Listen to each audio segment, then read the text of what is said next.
नमस्कार दोस्तों, संपूर्ण एकेडमी के यूट्यूब चैनल पर आपका बहुत बहुत स्वागत है। दोस्तों, जैसे कि हम जो क्लासेस ले रहे थे वो अभी जो है नदियों के ऊपर हमारी क्लासेस चल रही थी। नदियों से संबंधित बहुत सारी चीज़ें हमने देखो कवर कर ली हैं, और अगर आपने हमारे पुरानी क्लासेस नहीं देखी हैं तो ज़रूर से ज़रूर आप पुरानी क्लासेस देख लीजिए। ये जो है मध्य प्रदेश रिवर के अंतर्गत अपन बात करें तो ये चौथी क्लास है, जिसके अंतर्गत मैंने आपको पहली क्लास से क्या पढ़ाया है और तीसरी क्लास तक क्या पढ़ाया है, ये आपके लिए बेहद इंपॉर्टेंट और देखने वाली क्लासेस रहेंगी। इसके आगे ही हम कंटिन्यू करेंगे, और इसके पहले मैं आप लोगों से रिक्वेस्ट करता हूं कि अगर आपने अभी तक तीनों क्लासेस नहीं देखी तो ज़रूर से ज़रूर वो क्लास देख लें, जिसमें मैंने आप लोगों को क्या बताया था कि भाई नदियां क्या होती हैं और नदियों से संबंधित बहुत सारे फैक्ट करवाए थे, है ना।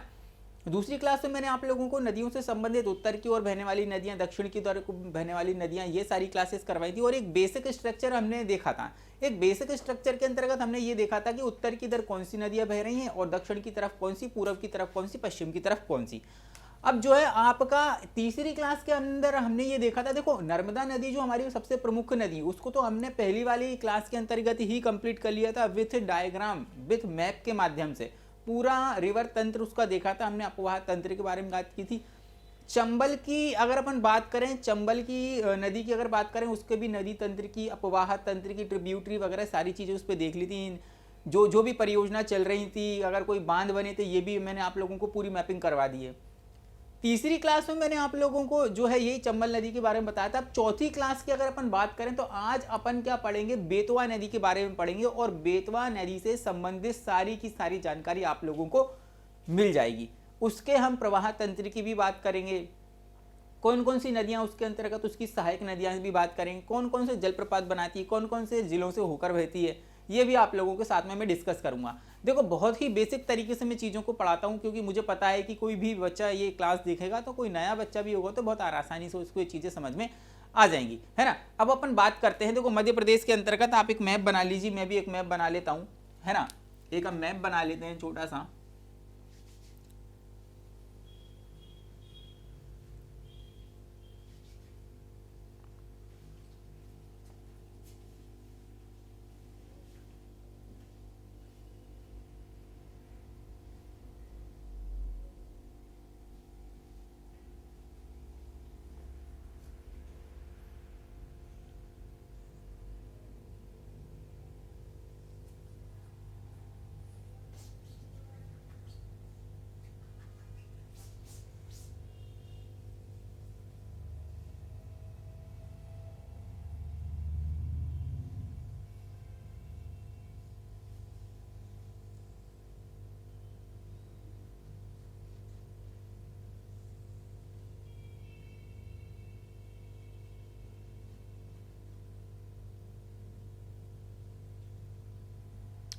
तो हमने एक मैप तैयार कर लिया, और उसके माध्यम से हम ये देखेंगे कि भाई नदियों के अंतर्गत बेतवा नदी कहाँ से निकलती है, उसकी सहायक नदियाँ कौन कौन सी हैं, और वह कौन कौन से जिलों से होकर बहती है, और उसकी लंबाई, लेंथ, सारी चीज़ों के ऊपर अपन डिस्कस करेंगे। देखो हमारी जो है अगर अपन बात करें, मैंने एक मैप ये इसलिए बनाया है क्योंकि अधिकतर बुकों में आपको क्या एक लाइन के माध्यम से और लोकेशन के हिसाब से चीज़ों को बता दिया जाता है। कुछ इस तरीके की चीज़ें बता दीजिए कि यहाँ से नदी निकलती है, एक नदी यहाँ से मिल जाती है, एक नदी यहाँ से मिल जाती है, यहाँ पर ये है, यहाँ पर ये है, तो नया बच्चा समझ नहीं पाएगा, नया बच्चा इतना कैच नहीं कर पाएगा कि एक आप लाइन ड्रॉ कर देते हो और वो लाइन कहाँ से निकल रही है, कहाँ मैप में दिखेगी, उसको इतनी सारी चीज़ें उसको समझ में नहीं आएंगी।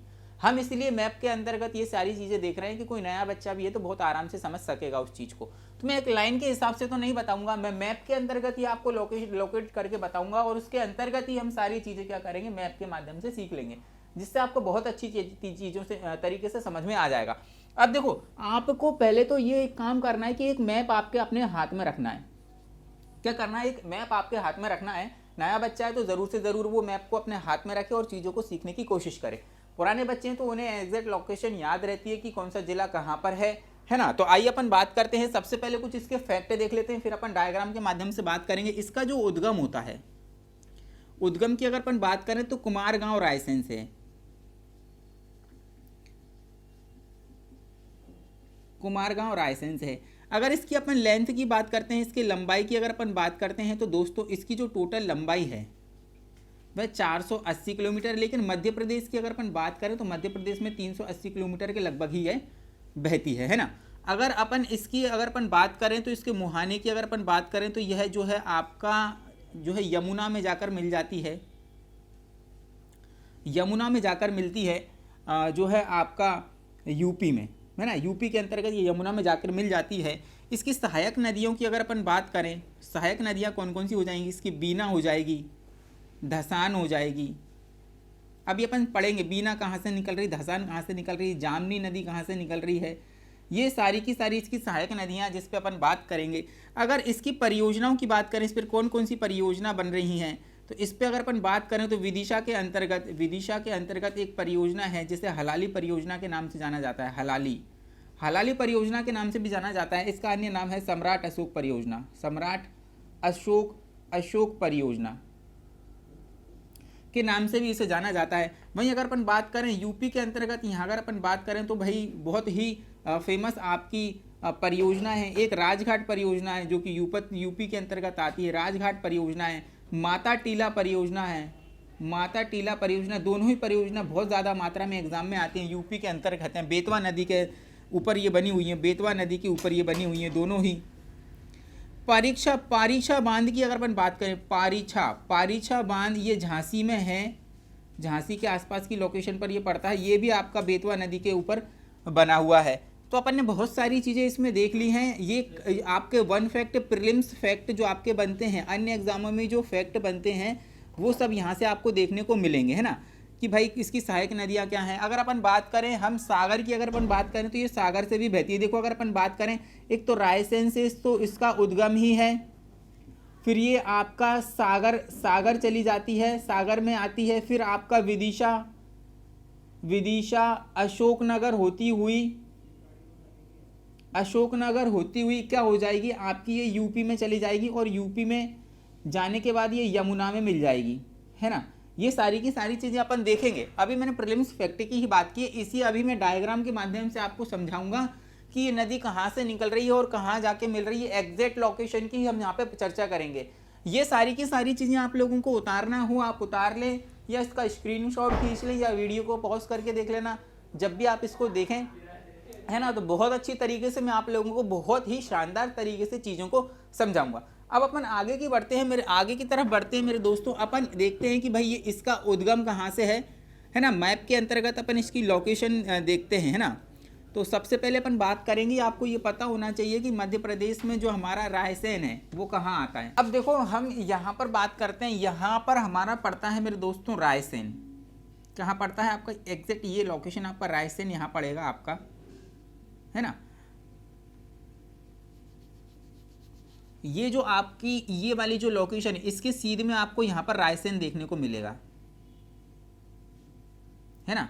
तो यहाँ से नदी का उद्गम होता है, और ये जो नदी है यहाँ से किस नदी का उद्गम हुआ है, बेतवा नदी का उद्गम हुआ है, ये बेतवा नदी है। अब यहाँ से जब आगे की तरफ बढ़ती है तो ये यहाँ पे इसके जस्ट ऊपर की तरफ आपको सागर देखने को मिलेगा, यहाँ से सागर आता है, सागर से ये बहती हुई विदिशा चली जाती है, तो यहाँ पर आपको विदिशा देखने को मिलेगा। विदिशा से होती हुई आपको अशोकनगर देखने को मिलेगा, अशोकनगर से होती हुई ये यूपी ललितपुर चली जाती है, या ललितपुर से जाती हुई जहाँ को आपको कहाँ मिलेगा, आपको झांसी देखने को मिलेगा। फिर ये कहाँ पर आपको देखने को, यहाँ पर आपको जो है आपको झांसी देखने को मिलेगा। फिर ये मध्य प्रदेश में एंटर होती है, ये टीकमगढ़ और ओरछा होती हुई आगे की तरफ बढ़ती है, और ये आपका यूपी में चली जाती है, और यूपी के अंतर्गत यमुना में जाकर ये आपका यमुना में जाकर मिल जाती है ना। कहाँ पर जाके मिलेगी, आपका यमुना में जाकर मिलेगी, है ना। यमुना में जाकर आपकी मिल जाती है, हमीरपुर के आसपास मिलेगी ये, हमीरपुर के आसपास ये यूपी में जाकर जो है मिल जाती है। अब देखो यहाँ पर अगर अपन बात करें, ये कौन सी नदी है आपकी, बेतवा नदी है, बेतवा नदी है मेरे दोस्तों, है ना। ये बेतवा नदी है जो कुमारगांव रायसेन से निकलती है। मैंने आपको बताया था इसकी टोटल लंबाई 480 और मध्य प्रदेश में लगभग ये 380 किलोमीटर के लगभग ये बहती है ना। 300 किलोमीटर 380 के लगभग ये बहती है। तो यहाँ पर आपका ये रायसेन है, यहाँ पर मैंने आपको क्या बताया, ये सागर चली जाती है आपकी, ये सागर हो गया आपका। सागर की एग्जैक्ट लोकेशन ये है, लेकिन मैं सागर यहाँ पर लिख रहा हूँ। ये है आपका विदिशा, ये विदिशा चली जाती है। ये आपका आ जाता है अशोकनगर, ये आपका अशोकनगर आ जाता है मेरे दोस्तों, है ना। अब देखो यहाँ पर अगर अपन बात करें, ये यहाँ से निकल रही है, कुमारगांव रायसेन से निकल रही है। इसका जो उद्गम है कुमारगांव रायसेन है ना। अब ये आगे की तरफ बढ़ती है तो यहाँ पर पड़ता है कुमारगांव में ही आपका रायसेन के अंतर्गत एक शहर पड़ता है सांची। अब क्वेश्चन आपसे पूछेगा कि सांची किस नदी के तट पर बसा हुआ है, तो दोस्तों बेतवा नदी के तट पर बसा हुआ ये क्वेश्चन आता है। अब आप याद करोगे ना या रट्टा लगाओगे तो भूलोगे, और अगर मैप बनाओगे तो सब चीजें याद रहेंगी, एग्जैक्ट चीजें याद रहेंगी। तो सांची आता है, फिर आता है आपका सागर इस तरफ पड़ता है, लेकिन मैंने लिखा इस तरफ है, सागर इस तरफ की पड़ेगा आपको, है ना। तो यहां पर अगर अपन बात करें, सागर आता है विदिशा। अब विदिशा में एक परियोजना है मेरे दोस्तों, विदिशा में एक परियोजना बनी हुई है बेतवा नदी पर, जिसका नाम है जो है हलाली परियोजना।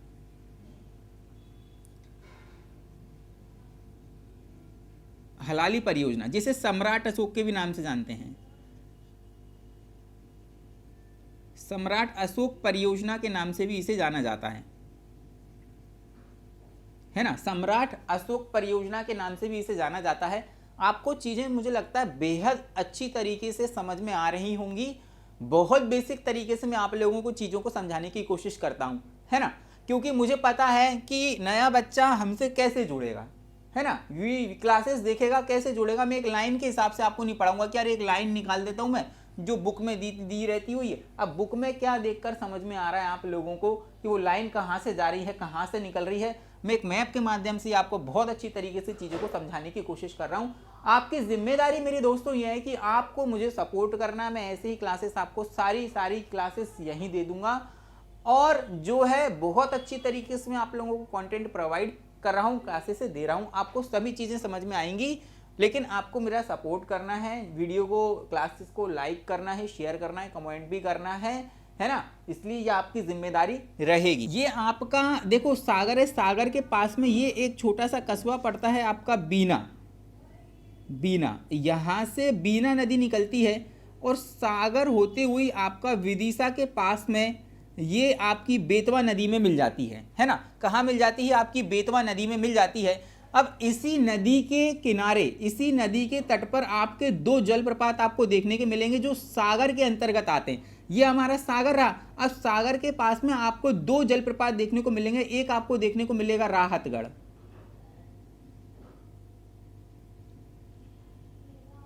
एक तो आपको देखने को मिलेगा राहतगढ़, और एक आपको देखने को मिलेगा भालकुंड। ये दोनों ही जलप्रपात आपके बीना नदी पर हैं, जो कि रायसेन से ही निकलती है ना। आपकी बीना जो नदी है ना, वो बीना कस्बे से निकलती है और सागर पहुंचती है। सागर में दो आपके जलप्रपात का निर्माण करती है, वो भालकुंड जलप्रपात और राहतगढ़ जलप्रपात निकल जो है उसका निर्माण करती है। और जो है सागर के आसपास, विदिशा के आसपास जो है आपका जो है बेतवा नदी में मिल जाती है। अब आपसे पूछेगा कि बीना किसकी सहायक नदी है, तो मेरे दोस्तों बीना आपकी बेतवा की सहायक नदी है। किसकी सहायक नदी है? बीना आपकी बेतवा की सहायक नदी है। आगे की तरफ हम बढ़ते हैं और अब हमें यह देखना है कि यहां से आपका बीना के पास से ही एक नदी निकलती है, बीना के पास से एक नदी निकलती है जिसका नाम है धसान। बीना के पास से एक नदी निकलती है जिसका नाम है धसान, और धसान कुछ इस तरीके से निकलती है और जो है आपके अशोकनगर के पास है ना, पास निकलती है और अशोकनगर के पास होते हुए आपके यहाँ पर बेतवा नदी में मिल जाती है। अशोकनगर के जस्ट पास में बेतवा नदी में यही मिल जाती है। तो अब ये धसान भी किसकी सहायक नदी हो गई है? आपकी धसान आपकी सहायक नदी किसकी हो गई है मेरे दोस्तों? अशोकनगर के आसपास मिल जाती है ये। धसान किसकी सहायक नदी हुई है? बेतवा की सहायक नदी हुई है। अब क्वेश्चन पूछेगा धसान किसकी सहायक नदी है, तो बेतवा की सहायक नदी है। अब एक नदी आपकी निकलती है मेरे दोस्तों, आपकी जामनी नदी। तो जामनी भी आपकी कुछ इस तरीके से यहाँ से निकलती है और ऊपर की तरफ जो ओरछा पड़ता है यहाँ पर आपका जो है कहाँ पर मिल जाती है? ये ओरछा पड़ता है मेरे दोस्तों, आपका ओरछा पड़ता है ना। इसके निकट ये बेतवा नदी में मिल जाती है। इसके निकट कहाँ मिल जाती है? बेतवा नदी में मिल जाती है, जिसका नाम है जामनी नदी। जामनी नदी है जिसका नाम है जामनी नदी। आई बात आप लोगों को समझ में? अब अपन ने ये देखा कि भाई आपकी जो बेतवा नदी है वो कहाँ से निकल रही है।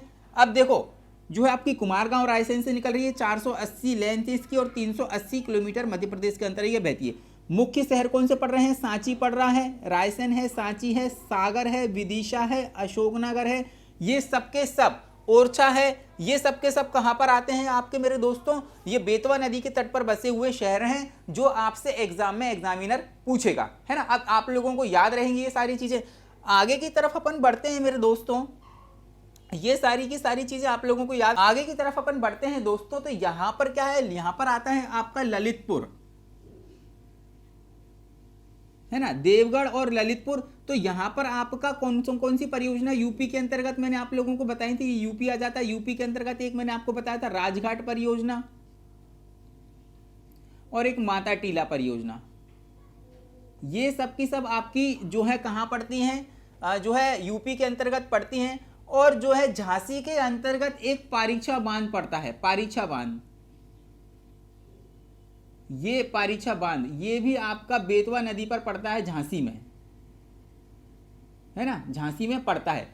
आई आप लोगों को बात समझ में? तो ये इसकी जो हमने चीजें देखी हैं बेतवा नदी की, ये सारी की सारी चीजें मैंने बेतवा नदी में आप लोगों को बता दी हैं। यहां से अगर कोई भी क्वेश्चन आता है तो आप जरूर से जरूर उसको बना लेंगे, है ना। इसमें हमने सारी चीजों की बात कर ली है कि कौन से जो है शहर इसके तट पर बने हुए हैं, इसकी लंबाई क्या है, और जो है इसके किनारे कौन सी परियोजना है, ये सारी की सारी चीजें हमने यहाँ पर देख ली। इसकी सहायक नदियों की भी बात करनी है, सारी की सारी चीजें हमने यहाँ पर डिस्कस कर ली हैं। अब हम आगे की तरफ बढ़ते हैं। केन नदी की देखा, आइए अब अपन केन नदी की चर्चा करते हैं। और केन नदी का जो उद्गम स्थल है मेरे दोस्तों, केन नदी का जो उद्गम स्थल है वह कैमूर कटनी से निकलता है। केन नदी का जो उद्गम स्थल है कैमूर कटनी से, तो कटनी हमारा यहाँ पर आता है ना। कैमूर की पहाड़ी से निकलती है, कैमूर से निकलती है, कैमूर कटनी से निकलती है। अब देखो ये आगे की तरफ जब बढ़ती है मेरे दोस्तों, तो आगे की तरफ जब बढ़ती है तो ये छतरपुर और पन्ना जिले की क्या करती है? सीमा बनाती है, और ऊपर की तरफ निकलती है उत्तर प्रदेश से होती हुई आपकी जो है यमुना नदी में मिल जाती है। यमुना नदी में यूपी के बांदा जो है आपका यूपी के बांदा के समीप ये यमुना नदी में मिल जाती है ना। अब देखो अगर अपन इसकी बात करें तो ये किस किस जिलों की एक सीमा बनाती है? यहां पर आता है आपका छतरपुर, और यहां पर आता है आपका पन्ना। तो मेरे दोस्तों ये जो नदी है आपकी, ये पन्ना एवं छतरपुर जिले की सीमा निर्धारित करती है, इनको दो भागों में जो है विभक्त करती है। वहीं अगर अपन बात करें यहां पर जो है आपका छतरपुर से एक नदी निकलती है जिसका नाम है उर्मिल नदी, ये इंपॉर्टेंट है। उर्मिल परियोजना इस पर बनाई गई है, उर्मिल नदी निकलती है, उर्मिल परियोजना इस पर बनाई गई है।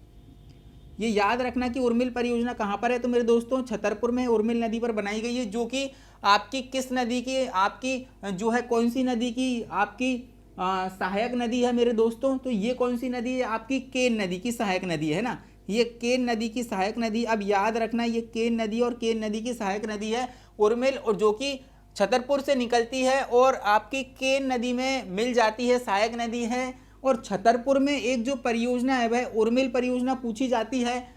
पन्ना की अगर अपन बात करें तो पन्ना होती हुई ये दो जलप्रपातों का निर्माण करती है, एक तो पांडव जलप्रपात, एक आता है आपका गाथा जलप्रपात, है ना। एक आता है आपका पन्ना जलप्रपात, एक आता है आपका गाथा जलप्रपात। ये दोनों ही जलप्रपात पन्ना के अंतर्गत आते हैं। और यहां पर छतरपुर में एक जो है जलप्रपात का निर्माण करती है जिसे हम कहते हैं रनेह जलप्रपात, ये आपका छतरपुर डिस्ट्रिक्ट के अंतर्गत ये एक जलप्रपात का निर्माण करती है जिसे हम रनेह जलप्रपात के नाम से भी जानते हैं। तो दोस्तों इन सभी चीज़ों के बारे में हम बहुत ही शानदार तरीके से डिस्कस कर रहे हैं, और मुझे उम्मीद है कि ये चीज़ें आपको बहुत शानदार तरीके से सीखने को मिलेंगी और समझ में भी आएंगी। बहुत सरल शब्दों का प्रयोग कर मैं आप लोगों को यहाँ पर चीज़ों को सिखाने की कोशिश कर रहा हूँ। देखो केन नदी की लंबाई की अगर अपन बात करें तो 492 किलोमीटर लगभग इसकी लंबाई है। जबकि अगर अपन मध्य प्रदेश की बात करें तो मध्य प्रदेश में ये लगभग 292 किलोमीटर के लगभग ये बहती है। मध्य प्रदेश की लेंथ की अगर अपन बात करें 292 किलोमीटर के लगभग ये बहती है। इस केन नदी को सूक्तिमती के नाम से भी जानते हैं, सूक्तिमती याद रखना, ये आता है आपको सूक्तिमती के नाम से भी याद रखना, और जो है आपका कर्णवती के नाम से भी इसको याद रखना। कर्णवती के नाम से भी इसको जाना जाता है ना। ये सारी चीज़ें आप लोगों को इसके अंतर्गत याद रखनी है ना। वहाँ पर अगर अपन बात करें, यहाँ पर छतरपुर के पास में एक इसकी सहायक नदी है रनगवा, और रनगवा नदी पर भी एक रनगवा परियोजना बनाई गई है। ये चीज़ें भी आप लोग इसके अंतर्गत याद रखना है ना। आइए अब अपन सिंध नदी की बात करते हैं। देखो सिंध की अगर अपन बात करें तो मैंने बताया था यहाँ पर आपका विदिशा आता है, यहाँ पर आता है आपको कौन सा, विदिशा आता है ना। विदिशा की अगर अपन बात करें, यहाँ पर अगर अपन देखें तो विदिशा से होती हुई ये नदी कहाँ जाती है, आगे की तरफ बढ़ती है ना, और ये गुना चली जाती है। गुना से आपका शिवपुरी, शिवपुरी से आपका दतिया, ये आता है आपका दतिया, ये आता है आपका शिवपुरी, है ना, ये आता है आपका गुना, है ना, ये आता है आपका गुना। तो ये आपकी जो नदी है वो कौन सी नदी है, आपकी सिंध नदी है, जिसकी लगभग लंबाई की अगर अपन बात करें तो 490 किलोमीटर में ये लगभग 490 किलोमीटर ये बहती है ना। उसकी लेंथ आपको कहीं कहीं आपको थोड़ी बहुत कम या ज़्यादा देखने को मिल जाएंगी, जैसे कहीं कहीं ये 470 भी लिखी रहती है ना, कहीं कहीं ये 470 भी लिखी रहती है। अब ये जो इसका उद्गम स्थल है वह विदिशा के सिरोंज लटेरी से, सिरोंज तहसील लटेरी से इसका उद्गम स्थल है। माड़ी खेड़ा बांध बनाती है, शिवपुरी के अंतर्गत माड़ी खेड़ा बांध बनाती है, जिसे मोहिनी सागर डैम के नाम से भी जाना जाता है। मोहिनी सागर डैम से भी इसे जाना जाता है शिवपुरी के अंतर्गत। आगे की तरफ जब ये नदी बढ़ती है तो यहाँ पर दतिया में सनकुआ और रतनगढ़ का मेला भी यहाँ पर लगता है, आपको पता होगा, दतिया के अंतर्गत। और सनकुआ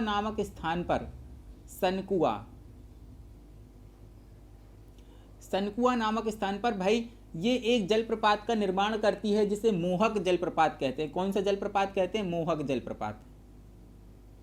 जलप्रपात कहते हैं। और ये आगे की तरफ जब बढ़ती है, मोहक जलप्रपात कहते हैं, जब ये आगे की तरफ बढ़ती है कुछ इस तरीके से बढ़ती है और यू है आपकी यमुना में जाकर मिल जाती है। ये आपकी क्या करती है, यमुना में जाकर मिल जाती है यूपी में, ठीक है। ये क्या करती है, आपकी यमुना में जाकर मिल जाती है यूपी के अंतर्गत। तो ये अपन ने विदिशा के अंतर्गत अपन ने कौन सी नदी देखी है, ये अपन ने देखी है जो है सिंध नदी की बात की है, और यहाँ पर अपन ने सारी चीज़ें इसके अंतर्गत डिस्कस की हैं। तो उम्मीद करता हूँ कि ये वाली क्लास आपको बहुत ज़्यादा पसंद आएगी, जिसके अंतर्गत मैंने हर एक जो है नदी के बारे में इंडिविजुअली आपसे चर्चा की है और अलग अलग तरीके से नदियों को बना के आप लोगों को सिखाया है। ये मैप के माध्यम से आप बहुत अच्छी तरीके से चीज़ों को सीख सकते हो, और जैसे ही आप लोग मैप बनाना चालू करोगे और जो है कोशिश करोगे, धीरे धीरे चीज़ों को याद करने की कोशिश करोगे, तो ऑटोमेटिकली मैप बनाने से आपको चीज़ें याद हो जाएंगी, आपको रटने की ज़रूरत नहीं पड़ेगी। तो उम्मीद करता हूँ कि ये वीडियो आपको बहुत ज़्यादा पसंद आएगा, ये क्लास आपको बहुत ज़्यादा पसंद आएगी। दोस्तों आपके सपोर्ट की बहुत ज़्यादा ज़रूरत है, इसलिए आप इस वीडियो को लाइक करें, कमेंट करें, शेयर करें, और फिर अपन मिलते हैं इसके अगले वाले पार्ट में, जिसमें कुछ और अन्य नदियों के बारे में आप लोगों से चर्चा करूँगा। फिर तब तक के लिए जय हिंद, धन्यवाद, और वीडियो को ज़रूर से ज़रूर लाइक एवं सब्सक्राइब ज़रूर से ज़रूर करें।